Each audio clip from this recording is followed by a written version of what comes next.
Hey Pete, Hey Dennis, how are you, man? good. How about you? I'm doing good. Great. How's everything in Toronto? You're in Toronto, right? I'm in Toronto, yeah. Well, we've been working on it for a few months off and on. I mean, we're still doing everything else that we normally do, so it's all kind of a whole lot of work of different variety all the time. So it's been a while, but yeah, the last month has been pretty intense trying to get it done. Uh, Speaking of the recording, the re-recording of Mood Swings, and what are the main differences in terms of recording now and back in the 90s? Well, I mean, the first thing that comes to my mind anyway is the fact that the original Mood Swings record we recorded all on tape. We recorded everything on 2-inch tape in the studio. So Wow. now we're working on Pro Tools and we're working remotely. We actually spend a lot less time physically in the same room. I record all the guitars and all the music and everything in my place, and we record the drums at Harry's studio first, and then we kind of split off. He does the vocals at his place, I do all the guitars and stuff at my place, and we're all working in Pro Tools now. So a massive difference as far as the technology goes. That's really the first thing that comes to mind. Because really, I mean, as far as the record goes, we've been trying to just keep it as close to the original as we can for the most part. I mean, there are certain songs that we don't necessarily feel we did justice to the first time around, no pun intended. um, so I mean, some of them are real close. So like we just finished today, we just finished mixing No Justice, and man, like it's a different animal. But sometimes when you're listening to it, they're really close because even though the sounds are different, and even though all that kind of stuff is different, it's still the same two guys. It's still the same intent we had originally. So it really is quite similar in many ways, which I think is a good thing for the fans as well, right? Yeah. Because why change it if it's something that they liked in the beginning and something that we felt we did a good job of the first time around as well, as far as arrangements or parts, Yeah, that kind of stuff. sure. And will it somehow sound closer to your latest albums? Well, you know what? It's funny. Like, if you had have asked me this 3 weeks ago, it even would have been a different story. But like I said, because we're 4 songs into the mix right now, on listening to the songs, yeah, we A/B back and forth. We go back to the original Mood Swings just to see kind of where we were at, where we are now.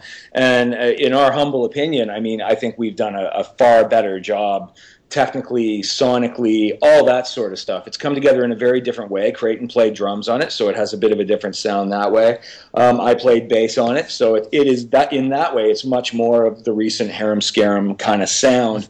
But those songs are such that they just end up sounding like the same songs in the end. They sound like exactly the same songs. We've kept 90% of everything the same. The solos, everything is kind of the same. All the backup vocals, we've redone everything. Yep.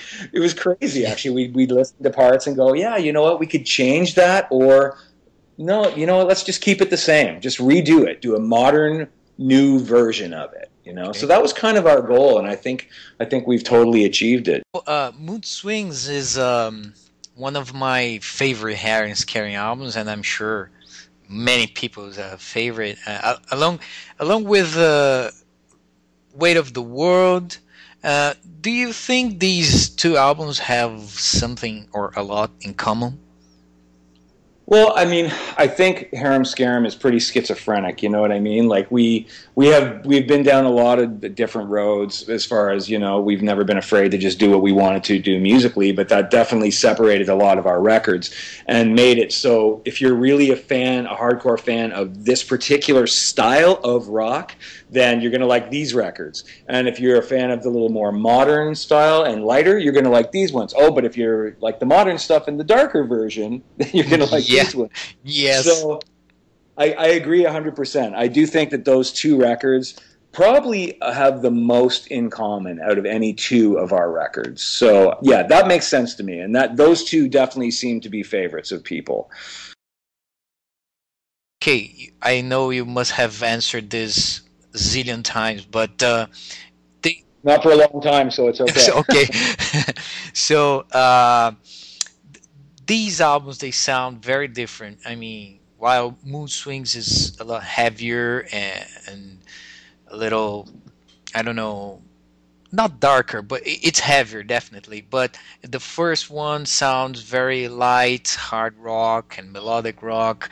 And how was this change? I mean, was the mood swing sound the sound that you wanted to really do?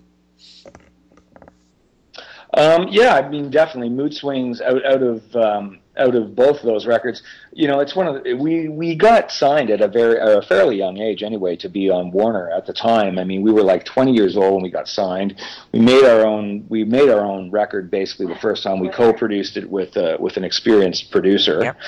And you know, we were just kind of figuring it out. We knew we had some ideas of what we wanted, but we never actually made a record as this unit. You know, it was kind of our first step to becoming producers and just having all the responsibility between the songs and the sounds and everything that.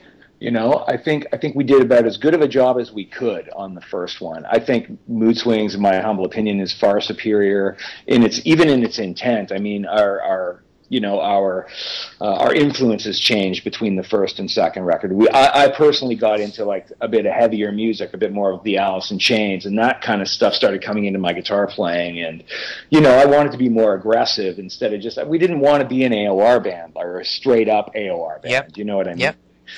But we loved bands like Def Leppard and Bon Jovi, which were the bands that we were kind of getting compared to at the time. But then Mood Swings came out and was far more progressive, but still pop. That was the thing. We never crossed over into Dream Theater territory, you know, very ultra progressive and incredibly crazy talented. We were kind of more in the middle somewhere. We still, you know, really focused on pop sort of songs, but with a little more technical guitar playing and, you know, that sort of thing. Yeah, So right. anyway. Makes sense. Facing a lot of criticism over the years, and because of changing, adapting the sound of Harem Scarem, what do you think about this? I mean, I know that for a musician that must be hard to deal with. You know, I mean, yes and no. It is hard to deal with in the way that you're always trying to do something new. You're always trying to follow your muse as a writer, as an artist, a guitar, whatever you are. You know what I mean? You're always trying to follow and be true to your heart, not to be cheesy, but you know what I mean? Be honest with yourself. Yep. Musically. Many of our fans would have been happier if we just did the same thing over and over again, and that's. So, you know, you can't get mad at it, or you can't feel resentment towards somebody for liking some of the work that you've done. If they don't, and I always say this to people, if you liked our Mood Swings record 10 times more than anything we've ever done, and you really don't like a lot of our other stuff, well, chances are you're not really a Harem Scarem fan. You're a Mood Swings fan. Because Harem Scarem and the people that have vested in us, and the people that, you know, and a lot of them, I mean, we know some people personally and have had many run-ins with them either online or whatever, and there are real fans of our band that have followed us through everything, and I don't blame anybody for liking what they like or not liking what they don't like.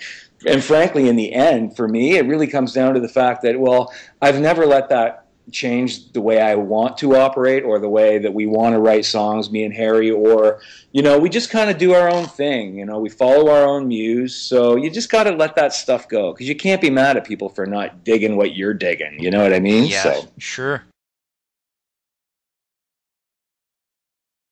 Is there any Harem Scarem album you don't like?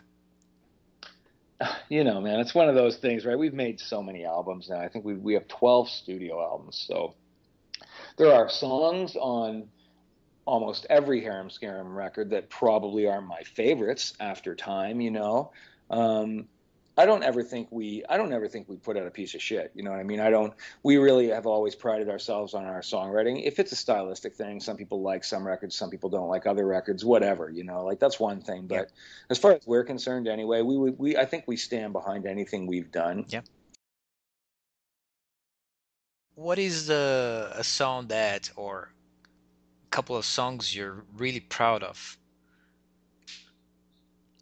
Well, wow. Again, like when you're looking at 150 tunes, it's kind of hard to narrow it down. But I really I can kind of group things a bit. Like I loved "Way to the World." I thought that was a great track. I liked Man. I still like No Justice, Change Comes Around, Saviors Never Cry. Like some of the stuff off the Voice of Reason record. I don't think we did a great job on the production of that one necessarily as far as the mix and certain things, but I think some of the songs are really ambitious and really kind of cool. I like some of the Rubber stuff. I know it's completely different, but I really like some of that. I mean, it's all over the place. You know what I mean? I could put together a little greatest hits, a Harem Scarem greatest hits record, or Pete thinks Harem Scarem's greatest hits. Yeah. Anyway. What prompted you guys to reunite Harem Scarem? Well, it was a couple things. I mean, there's Firefest in the UK, and we know Kieran very well, and he's a good friend of ours, and he's asked us for a few years if we'd come over and do the show and stuff, and we're like, you know what, we broke up, we're not even a band anymore. But everything just kind of came together in a weird way because Kieran asked us again if we wanted to headline Firefest one night over there. And also, it was the 20th anniversary of the Mood Swings record. He was asking if we were going to do that, and then it kind of got the idea in our head. Well, we've been broken up for 5 years. It's 20th anniversary of Mood Swings. I guess if there was ever a time to get back together and do something, it would be this. So we actually have got Darren back in the band. Darren, our original drummer that played on the Mood Swings record and sang Sentimental Boulevard, he's going to be back in the band for the tour. And we have a new bass player as well. But yeah, so we're it just felt like the right thing to do was to put it back together finally. Because in the beginning, when we first split up, it was the last thing in the world that any of us wanted to do. Not for any reason other than we were just ready to kind of move on musically, Yeah, right, good. And I see you've been getting a lot of requests for shows all over the place, and any chances of playing South America? You know what, man? We would love to, Dennis. We would love to, but it's just not logistically possible. I mean, if there's a promoter down there, if someone wants to put together a couple shows and they like Harem Scarem and they think they can fill a room full of people and they put together some shows and we can make it happen logistically, we'd be happy to do that. You know what I mean? It's the not touring is never for a lack of wanting to go to these places because we've never been to South America, and I keep hearing that we have a fair amount of fans in Brazil in particular. Yeah.